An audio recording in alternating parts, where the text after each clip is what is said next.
જ્યારે સમગ્ર શહેર નિરાંતે પોઢ્યું હોય ત્યારે અમદાવાદની રક્ષા કાજી લાલ બત્તીની આ ગાડીઓ 24 કલાક સજ્જ રહે છે। છેલ્લા એક વર્ષમાં 6441 ઇમરજન્સી કોલ્સ પર ત્વરિત પ્રતિસાદ આપી 678 જિંદગીઓને મોતના મુખમાંથી ઉગારનારા આ સાયલેન્ટ હીરોઝ અમદાવાદીઓ માટે સુરક્ષાનું અતૂટ કવચ બન્યા છે। આવો જાણીએ આધુનિક ટેકનોલોજી અને અજોડ હિંમત સાથે કાર્યરત અમદાવાદની આ અભેદ ઢાલ વિશે।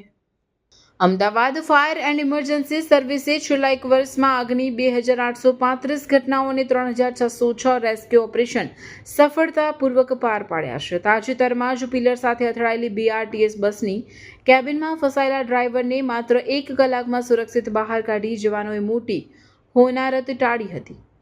हमारे पास वेल इक्विप्ड फायर टेंडर्स है, जैसे इमरजेंसी फायर टेंडर और गजराज है, और फिर वॉल्वो का HPL भी है। और उसके बाद हमने रिसेंटली अभी एक रेस्क्यू कॉल किया है जो सिविल हॉस्पिटल है, उसके पास में एक ड्राइवर का एक्सीडेंट हुआ था। वो बस में से उसको रेस्क्यू करके रिसेंटली हम लोगों ने उसको बाहर निकाला था। શહેરની વધતી વસ્તીને પહોંચી વળવા હવે દર 10 કિલોમીટરની ત્રિજ્યામાં એક ફાયર સ્ટેશન સ્થાપવાનું લક્ષ્યાંક છે। સરદારનગર, હાથીજણ અને રાણીપમાં નવા સ્ટેશનો સજ્જ થઈ ચૂક્યા છે, જ્યારે આગામી 5 વર્ષમાં વધુ 15 સ્ટેશનો આકાર લેશે। આ ઉપરાંત 200 નવા કર્મીઓની ભરતીને મંજૂરી મળતા ઇમરજન્સી रिस्पॉन्स હવે વધુ વેગવંતો બનશે।